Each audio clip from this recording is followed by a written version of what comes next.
আসসালামু আলাইকুম শিক্ষার্থীবৃন্দ, আমাদের ধারাবাহিক লেকচারগুলোর আজকে চতুর্থ লেকচারে তোমাদের সবাইকে স্বাগত জানাচ্ছি। আমরা a prayer for my daughter এই চমৎকার কবিতাটি পড়তেছিলাম, যে কবিতা থেকে আমাদের অনেক কিছু শিক্ষণীয় বিষয় রয়েছে এবং আমরা আজকে পঞ্চম স্ট্যান্জাটা পড়ার জন্য চেষ্টা করব।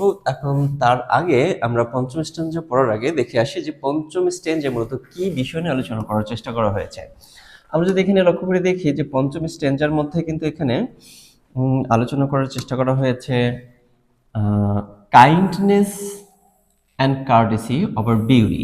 তাহলে এখানে কি বোঝাতে চেয়েছেন উনি? যে বোঝাতে চেয়েছেন যে তোমাকে সৌন্দর্য থেকে কি করতে হবে। আমার মেয়ের প্রতি তো এখানে আমরা দেখেছি যে কবি ওনার সন্তানের জন্য বা মেয়ের জন্য, ছোট্ট একটি মেয়ে, এই মেয়ের জন্য উনি কি করছেন, প্রার্থনা করছেন বা দোয়া করছেন যাতে তার মেয়ের ভবিষ্যৎ জীবনটা কেমন হবে, কিভাবে জীবনযাপন করবে, এগুলো উনি হচ্ছে সৃষ্টিকর্তার কাছে প্রার্থনা করছেন। এবং উনি কি কোন বিষয়টাকে বেশি প্রাধান্য দিচ্ছেন এখানে কিন্তু আমরা দেখতে পাচ্ছি কাইন্ডনেস অ্যান্ড কার্টেসি, এই বিষয়টা বেশি প্রাধান্য দিচ্ছেন। এইটা আমরা আজকে একটু বিস্তারিত পড়ার জন্য চেষ্টা করবো এবং এটা কতটুকু গুরুত্বপূর্ণ আমাদের জীবনে এটা প্রয়োগ করতে হবে কিনা এটা আমরা আজকে বোঝার চেষ্টা করবো। যেই বিষয়গুলো আমাদের সিলেবাসে রাখা হচ্ছে এগুলো কিন্তু এমনি এমনি রাখা হয়নি, এটা আমাদের শিক্ষা নেওয়ার মতো কিছু বিষয় যেগুলো আমাদের প্রয়োজন সেগুলো কিন্তু রাখা হয়েছে। তাহলে আমরা যদি দেখি in courtesy I would have her chiefly learned, আমি চাই যে সে অন্তত কি শিখুক, কার্টেসি শিখুক। এত বেশি সুন্দরী হতে হবে না তাকে, মডেস্ট সুন্দরী হোক, মোটামুটি সুন্দরী হলেই চলবে। বেশি সুন্দরী হলে যে কি ধরনের প্রবলেম হয় সেটা তো আমরা আগের স্ট্যান্ডাতে দেখে এসেছি।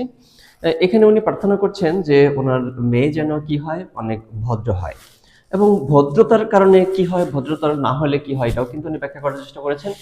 Hertz are not had as a gift, এখানে কিন্তু হৃদয় এটাকে কিন্তু উপহার হিসেবে পাওয়া যায় না।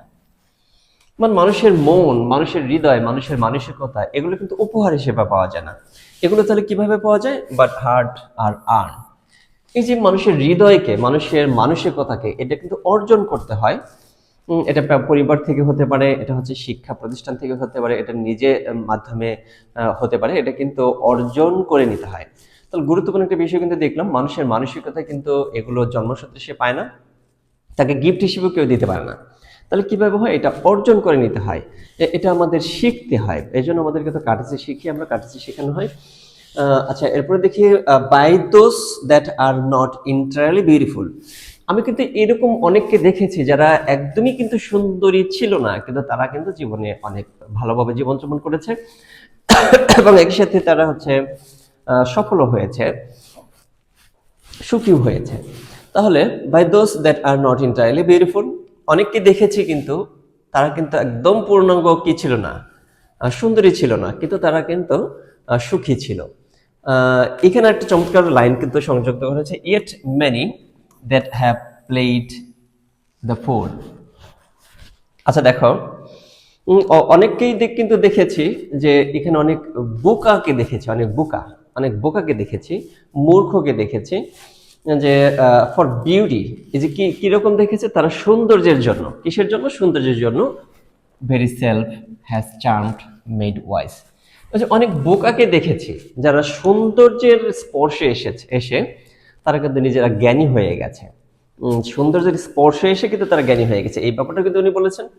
আবার এখানে কিন্তু আরেকটা বিষয় বলেছেন, অ্যান্ড মেনি পুর ম্যান দ্যাট হ্যাজ রবড, আমি দেখেছি অনেক দরিদ্র লোক যারা ভবঘুরে ছিল, রব মানে ভবঘুরে ছিল, যারা ঘোরাফেরা করতো, শুধু কোনো কাজই করতো না, এরা loved and thought himself beloved, এরকম দেখেছি তারা কিন্তু অনেক মানে হচ্ছে তাকে অনেক যত্ন করে ভালোবাসে, হচ্ছে তাকে গুরুত্ব দেয়, এরকম অনেক কিন্তু বিলাভেড পেয়েছে, মানে ওয়াইফ পেয়েছে।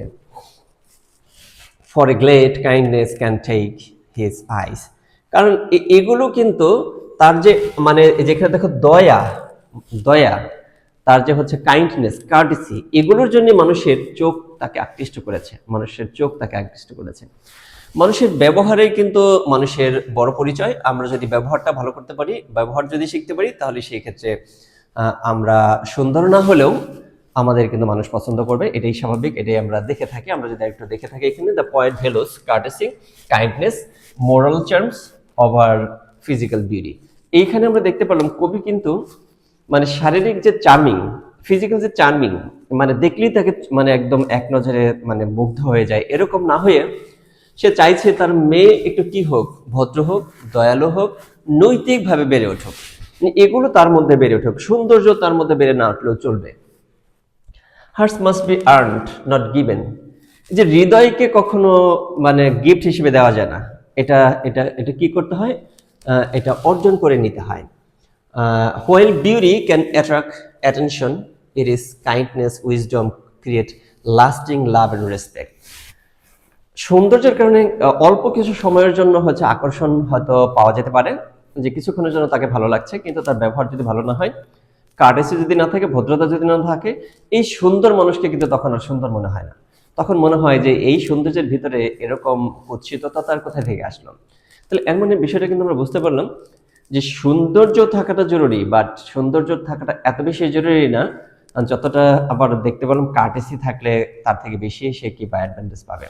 তাহলে কার্টেসিটা হচ্ছে বেশি জরুরি সৌন্দর্য থেকে, এটাই উনি প্রার্থনা করছেন। ওনার মেয়ে যেন কি অর্জন করতে পারে, কার্টেসি অর্জন করতে পারে, মোরাল নৈতিকতা অর্জন করতে পারে, বিনয় অর্জন করতে পারে, এগুলোর মাধ্যমে সে মানুষের প্রকৃত ভালোবাসাটা সে অর্জন করতে পারবে। তাহলে অনেকে কিন্তু এখানে বলেছে যে কম সুন্দর কিন্তু প্রকৃত ভালোবাসা সে পেয়েছে। এরপরে আমরা ষষ্ঠ স্ট্যান্জাটা দেখি যে এই স্ট্যান্জার মধ্যে কি আলোচনা করা হয়েছে। এ life of piece in stability, এখানে প্রার্থনা করছে তার মেয়ের জন্য কি একটি শান্তিপূর্ণ জীবন, একটি স্টেবল জীবন। দেখি, the poet wishes his daughter to grow like a hidden tree. আচ্ছা, সে চাইছে যে একটি গাছ যেরকম নীরবে কোনো শব্দ না করেই ধীরে ধীরে ধীরে ধীরে সে প্রকাণ্ড একটি গাছের রূপান্তর হয়, ধীরে ধীরে বড় হয়, তার মেয়েও ওরকম ধীরে ধীরে বড় হোক, স্টেবল স্থির থাকুক, জয়ফুল আনন্দময় থাকুক। He hopes her thoughts will be gentle like birds. তার মেয়ের চিন্তাগুলো পরিশুদ্ধ থাকবে, সুন্দর থাকবে, পাখিদের গানের মতো সুন্দর থাকবে। That he will live a happy life grounded in one secure place rather than chasing conflict and ambition. সে হচ্ছে অতিরিক্ত উচ্চাকাঙ্ক্ষা অথবা সংঘর্ষের পিছনে না গিয়ে, অতিরঞ্জিত জীবনের পিছনে না গিয়ে সে মূলত একটা চার্মিং লাইফ লিড করবে, আনন্দময় লাইফ লিড করবে। এটা উনি প্রত্যাশা করছেন। আমরা ষষ্ঠ স্টেজটা একটু যদি দেখে নেওয়ার চেষ্টা করি। মে দ্বারা কিন্তু শুরু করেছে, এটা কিন্তু আমরা দেখতে পাচ্ছি যে মে হচ্ছে অপটেটিভ সেন্টেন্স, ইচ্ছা বা প্রার্থনা প্রকাশ করে যে সেন্টেন্সটির মাধ্যমে। এটা যেহেতু আমরা দেখতেই পাচ্ছি প্রেয়ার ফর মাই ডটার, আমার কন্যার জন্য একটি প্রার্থনা, এর মানে তো এটা হচ্ছে অপটেটিভ সেন্টেন্সই হওয়ার কথা। এই স্ট্যান্জারও কিন্তু অপটেটিভ সেন্টেন্স দ্বারা শুরু হয়েছে। ম্যাক্সিমাম অনেকগুলো স্ট্যান্জা কিন্তু আমরা দেখেছি অনেকগুলো স্ট্যান্জাই অপটেটিভ সেন্টেন্স দ্বারাই শুরু হয়েছে। May she become a flourishing hidden trees, সে যে মানে কি রকম গোপনে নিঃসঙ্গ শব্দহীন ভাবে গাছের মতো হয়ে ধীরে ধীরে বড় হয়ে উঠুক। আচ্ছা, এখানে দেখো that all her thoughts may like the linnet. এই যে লিনেট এক প্রকারের পাখি, এই পাখির মতো করে সে হচ্ছে চিন্তা ভাবনা করুক, ধীরে ধীরে সে গান গায়। And have no business but this pensive round. আচ্ছা, দেয়ার ম্যাগনানিমিটিস অফ সাউন্ড, এই যে দেখো উদারতার শব্দ, উদারতার শব্দটা তার মধ্যে থেকে উচ্চারিত হোক। Nor but in merriment begins a chase, এই যে আনন্দের জন্য সে তাড়াহুড়া করবে, কোনো কিছু ছুটে বেড়াবে, এইটা যেন তার মধ্যে না আসে। নর বাট ইন ম্যারিমেন্ট এ কোয়ারেল, ঝগড়াঝাটি করে বা বিভেদ করে অথবা হচ্ছে টানাহেচড়া করে অথবা হচ্ছে ডিসপিউট করে, এই যে এগুলোর মাধ্যমে ফাইটিং করে সে আনন্দ অর্জন করুক, এগুলো যেন তার মধ্যে না আসে। O may she live like some green laurel. Laurel এই গাছটা কিন্তু সবসময় সবুজে আচ্ছাদিত থাকে, সবসময় চমৎকার একটি গাছ। এবং লরিয়াল গাছটা হচ্ছে ইতিহাস বিখ্যাত একটি গাছ। Rooted in one dear perpetual place, এই যে লরিয়াল গাছটার কিন্তু একটা বৈশিষ্ট্য হচ্ছে অনেক গভীরে এর হচ্ছে শিকড় থাকে, একে উপড়ানো এত সহজ না। তাহলে সে কিন্তু প্রার্থনা করলো তার লাইফটা এই যে এরকম কিরকম স্টেবল হোক, স্থির থাকবে, মানে লরিয়াল গাছের মতো স্থির যেন থাকে। তাহলে এই স্টেঞ্জের মধ্যে কিন্তু আমরা দেখতে পারলাম কি কি আলোচনা করা হয়েছে, যেন সে শান্তিতে জীবনযাপন করতে পারে এবং তার জীবনটা যেন একটু স্থির থাকে, অস্থির যেন না থাকে তার লাইফটা। আশা করি এই স্ট্যাঞ্জার বর্ণনাটা তোমরা বুঝতে পেরেছো। এরপরে আমরা ষষ্ঠ এবং অষ্টম যে স্ট্যাঞ্জাটা রয়েছে সেই স্ট্যাঞ্জা আলোচনা করবো। আশা করি তোমরা সেই ক্লাসটিতে অংশগ্রহণ করবে। ধন্যবাদ সবাইকে।